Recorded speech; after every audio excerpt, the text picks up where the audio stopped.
Radio Ijwi ry'Amerika isamira na Washington DC mu Kirundi no mu Kinyarwanda. Mu Burundi muriko mutwumva ku mirongo migufi ya shortwave kuri metero 19 na 22. Mu Rwanda turi kuri FM 104 n'ibice bitatu no kuri FM 88 n'ibice bitatu ya Radio Inshuti ya Bose. Mwiriwe inshuti bakunzi n'ikaze makuru yo kuri no mugoroba mugiye gushikirizwa na Joy Diane Ninahazo. Hiyo hakurya muri Canada mu gisagara ca Ottawa urunana nyarwanda ruharanira impinduka rwatangujwe na bamwe mu bari mu nzego nyobozi z'umugambwe RNC. Ubutegetsi bwa Kigali bufite imikorere itubaha uburenganzira bw'ikiremwamuntu mu buryo bwose bubaho, bwaba mu buryo bw'amikoro, bw'umutekano, bw'ubuzima gatozi. Nta kintu kimwe kibaho mu Rwanda kijyanye n'ubuzima. Uyu ni Kamana Achille, umuvugizi w'umugambwe mushasha utavuga rumwe n'ubutegetsi bw'u Rwanda waraye uvukiye muri Canada. Ibitero vy'indege za gisirikare za leta ya Syria n'Uburusiya bishobora gushirwa mu rwego rw'ivyaha vy'intambara. Umuryango w'ubumwe bwa Buraya utangaza ko ubutunzi bwawo bukomeje gucumbagira. Uwo muryango witeze ko bizoba bibi gusumba mu mwaka uza wa 2021. Idonido y'aya makuru yose duciye ku masonga harimo n'ubwandu bwa corona mu mpuzi zahungiye muri Uganda ni mu Kanyisasi.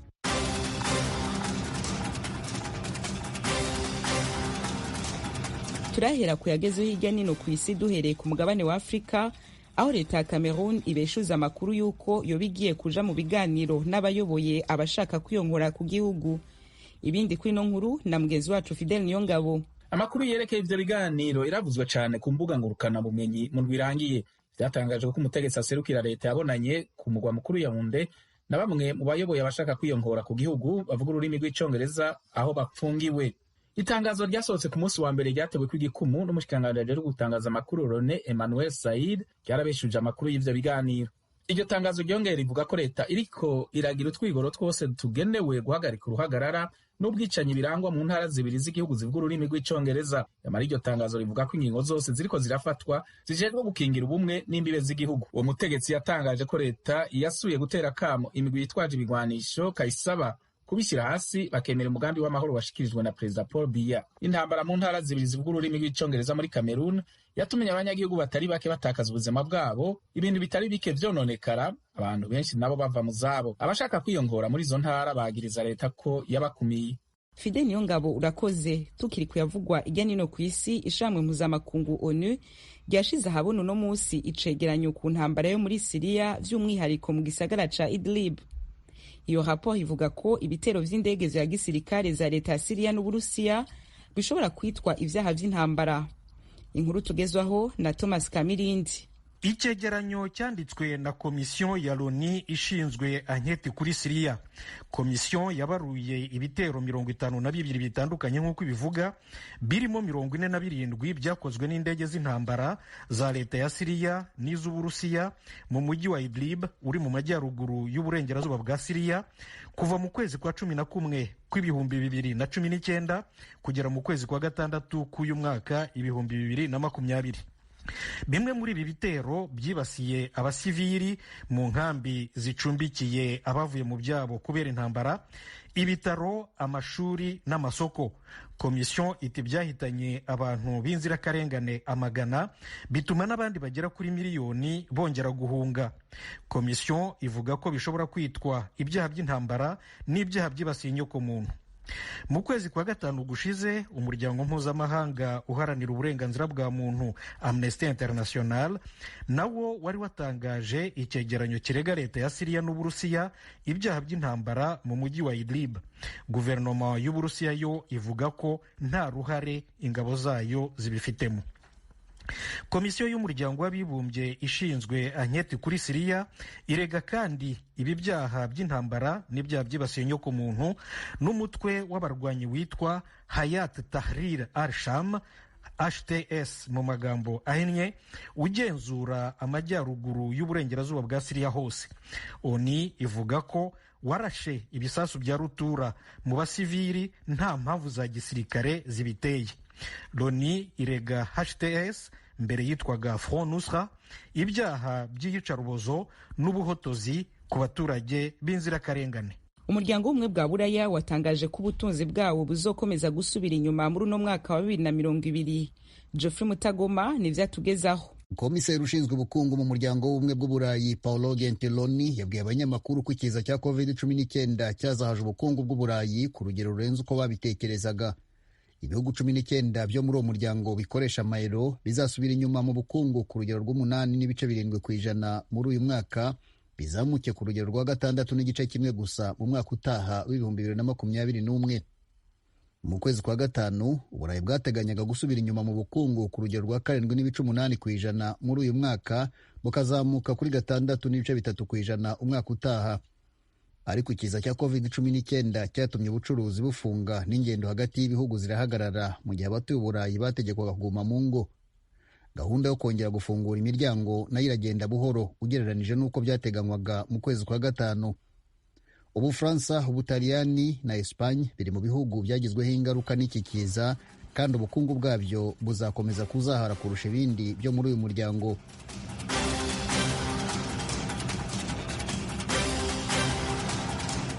Barakoze bagenzi bacu kuri ano makuru agezwe hirya nino ku isi bahejeje kudushikiriza. Ijwi rya Amerika mukomeje kumva mu Kirundi n'Ikinyarwanda. Ndabutse ko muri ko muyumva kuri za FM zitandukanye n'imirongo ya shortwave. Mushobora kutwumva ikibiriraho kuri wezi 3 akaburungu radio yacu VOA@com. Adresse ya Facebook yacu, YouTube na Instagram ni VOA radio yacu. Mukanya twerekeza mu karere.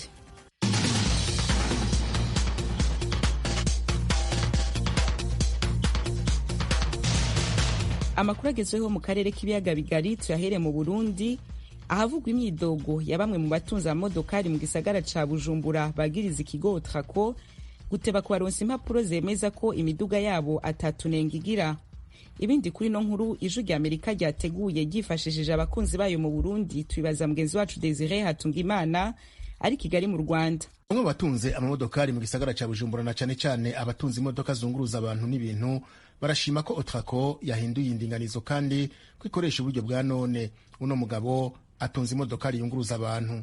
Urabona ubu unye twahora tuyiriha ku mezi 3, mugabo ubu unye tuzoyiriha ku mezi 6. Akarusho karimo cyane kuko urumva bica ucuriha kabiri mu mwaka, kandi urumva kubera ko twahora tuyiriha 28,100 mu mezi 3, ariko ubunye tukaba tuzoriha 59 mu mezi 6.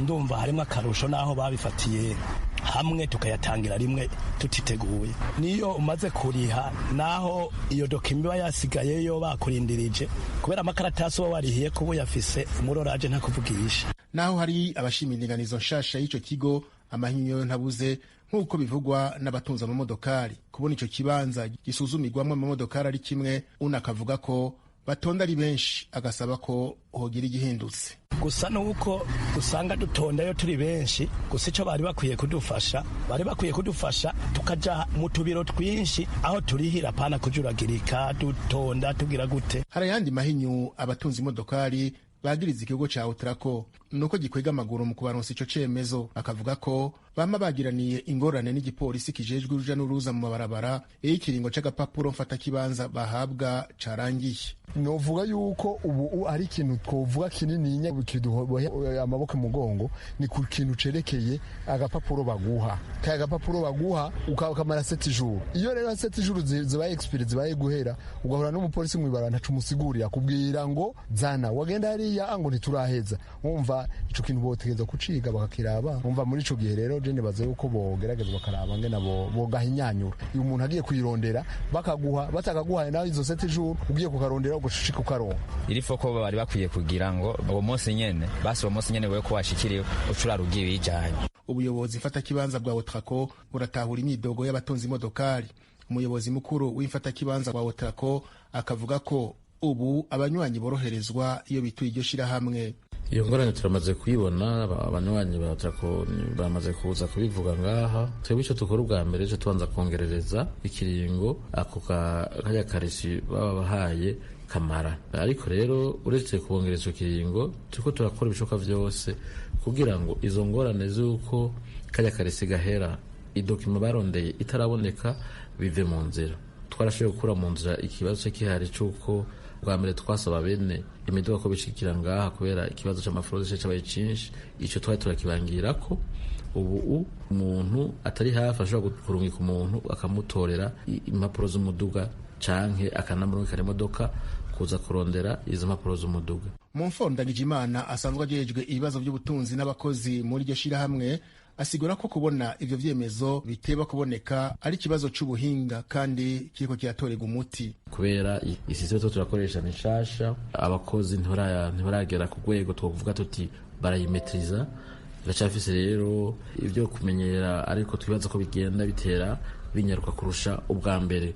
Uretse ivyabaye mu mezi ya mbere batari bwamenyere na gato, vyatevye cane, ubu ibishasha vyovyo biranyaruka.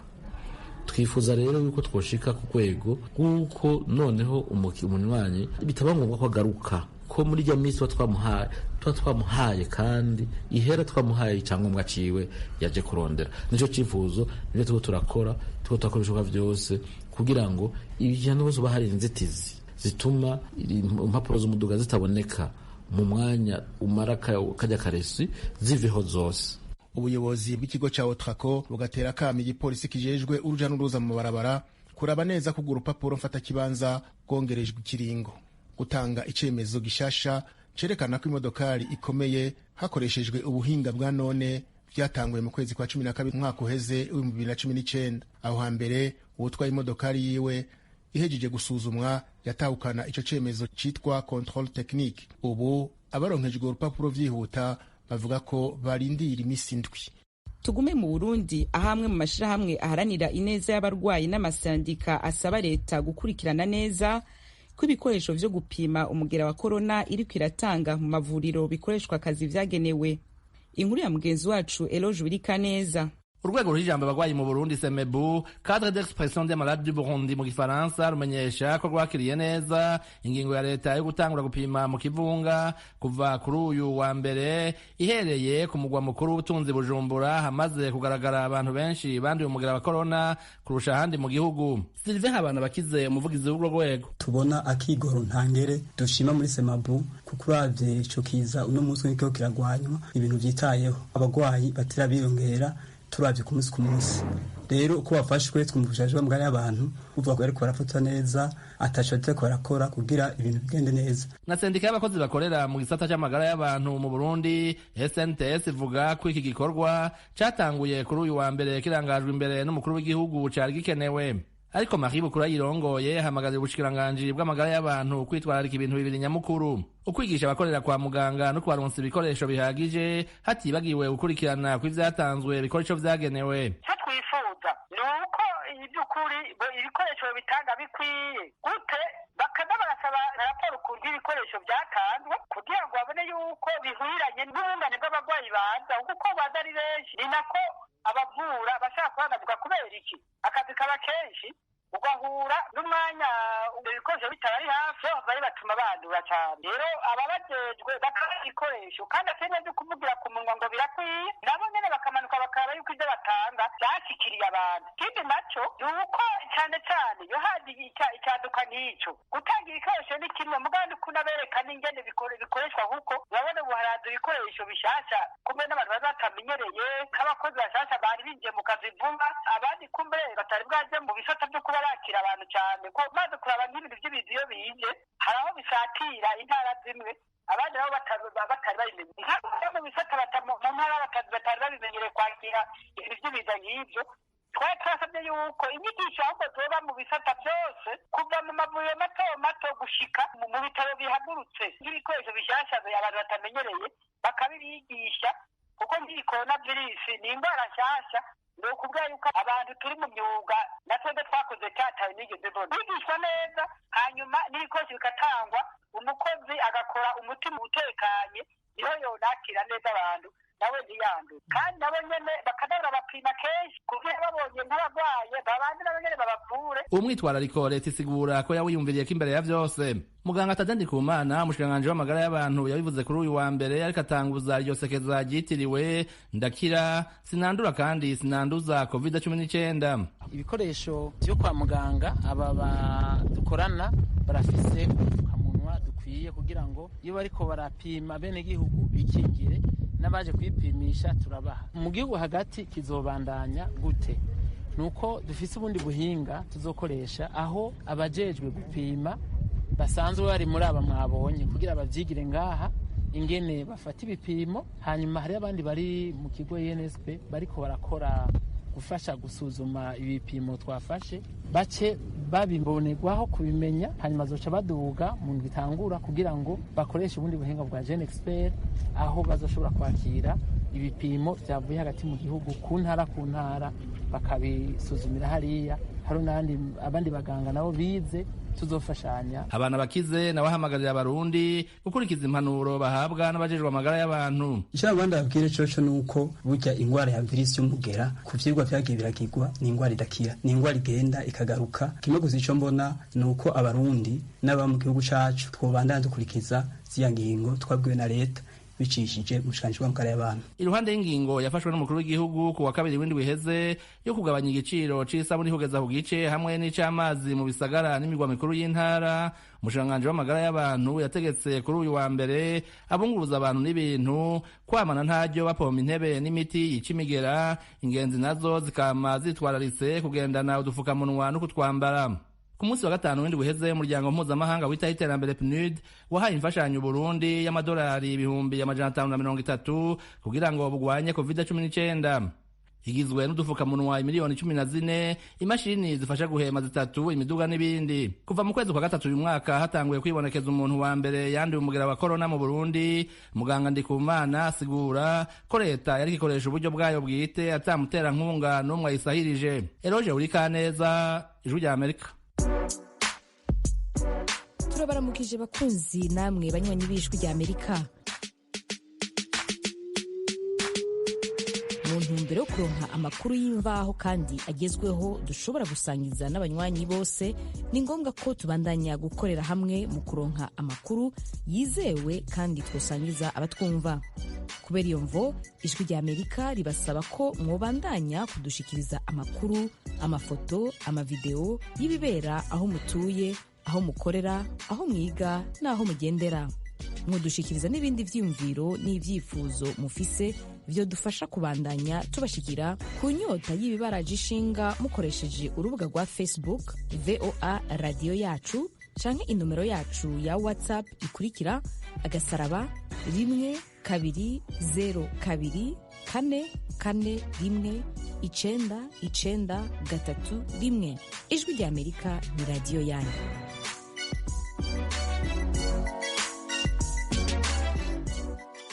Ijwi rya Amerika, Washington DC, mu Kirundi n'Ikinyarwanda. Turakomeje n'amakuru tubafitiye muri kano kanya.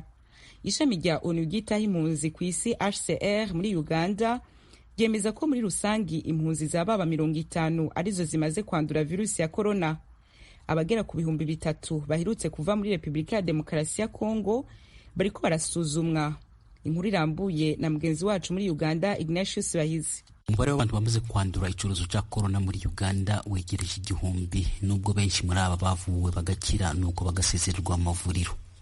Nyamara bamwe muri abo ni impunzi zituruka mu bihugu bitandukanye, ariko cyane cyane zo mu gihugu cya Sudani y'Epfo.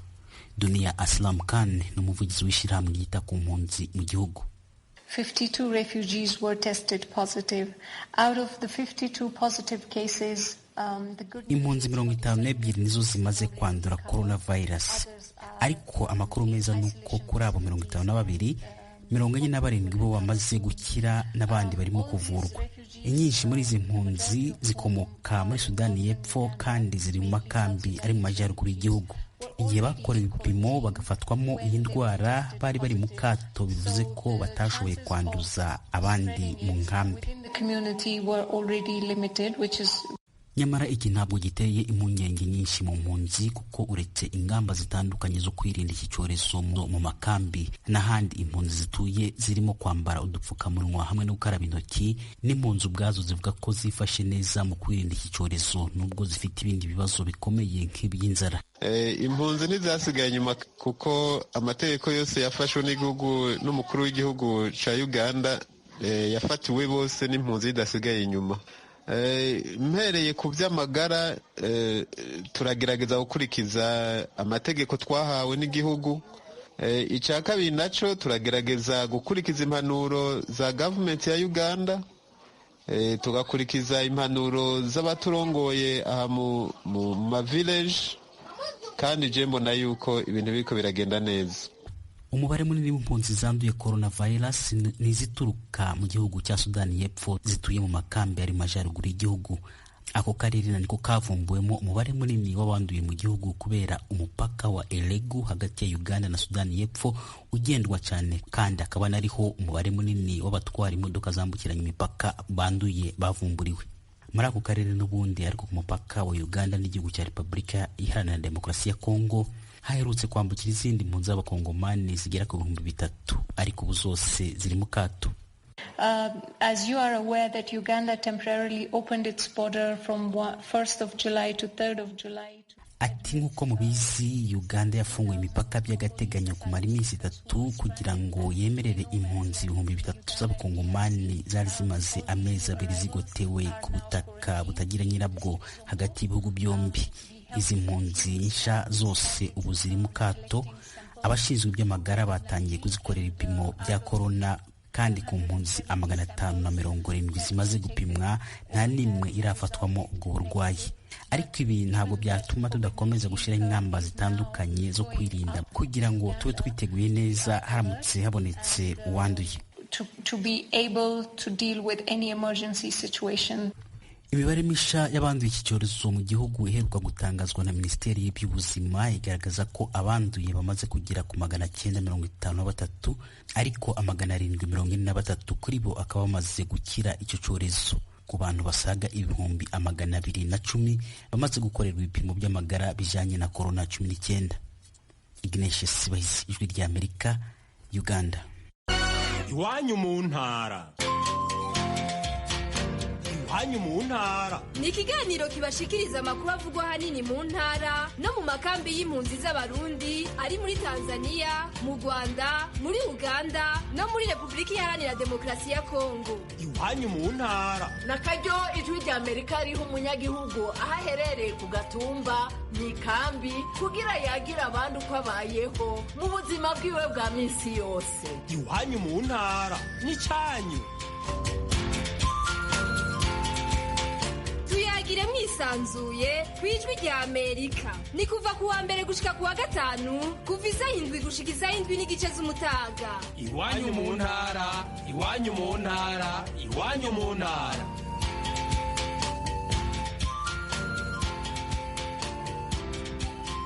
Imbere yo guhana agahindukira tubanze twerekeze mu gisagara ca Ottawa muri Canada, aharaye havutse umugambwe utavuga rumwe n'ubutegetsi bwo mu Rwanda.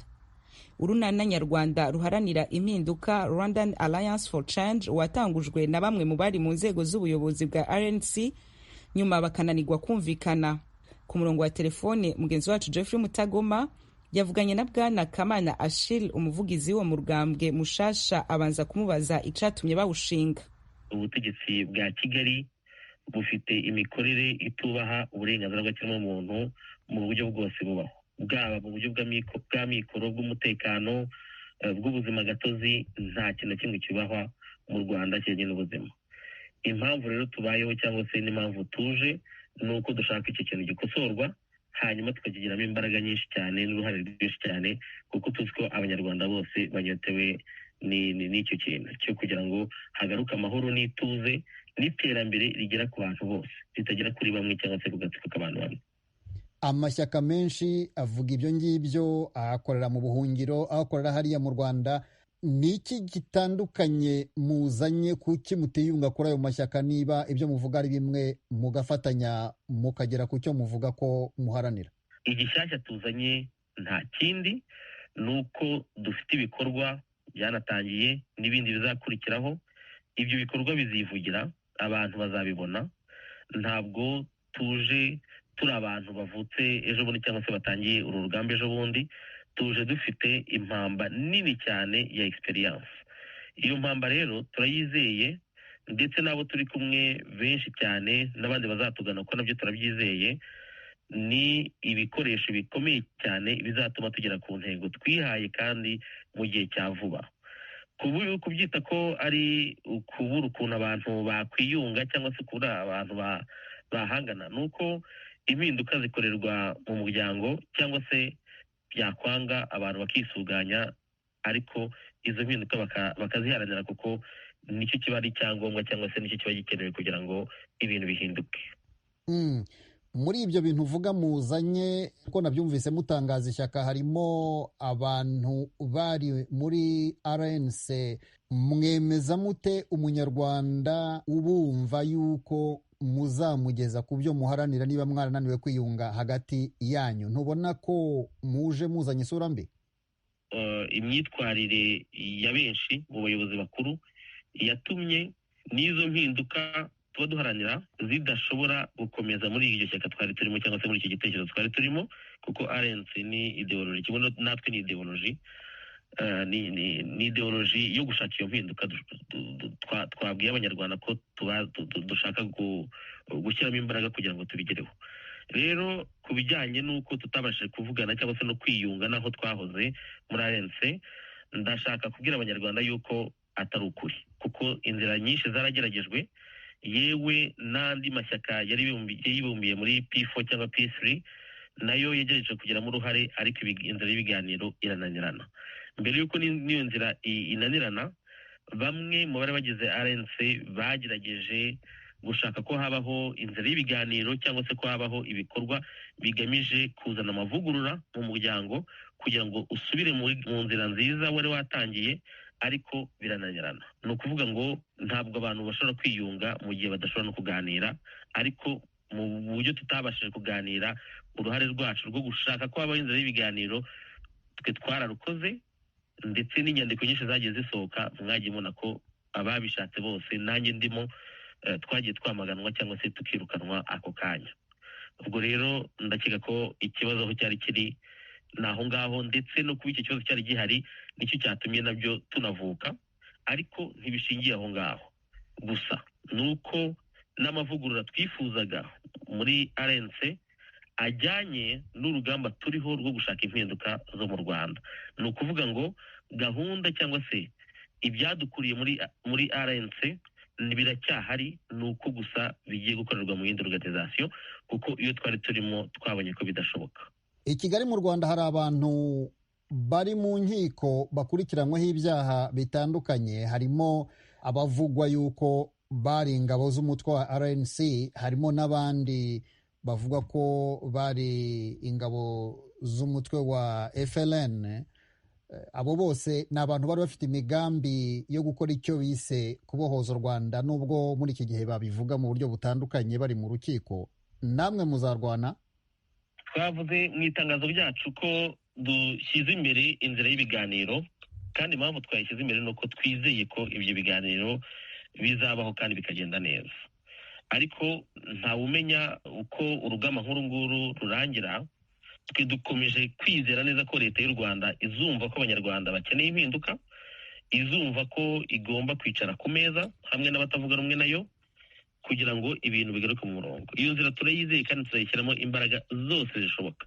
Izindi nzira ndumva twazaziganiraho igihe kigeze, ariko kuri ubu ngubu twebwe icyo dushyize imbere kuko maze kubivuga ni inzira y'ibiganiro. Cyakora nkavuga nti leta y'u Rwanda niyumva ko abanyarwanda bagomba kuba bacishwa ahangaha, inzira zose cyangwa se uburyo bwose bushoboka, bwaba bwa resistance, bwaba bwa revolution, buzakorwa. Bwana Kamana Ashire, umuvugizi w'urunana nyarwanda ruharanira impinduka, ndagushimiye cyane kuri iki kiganiro haye Ijwi ry'Amerika. Murakoze cyane Bwana Geoffrey. Akaba ari n'ubwa duce dusoza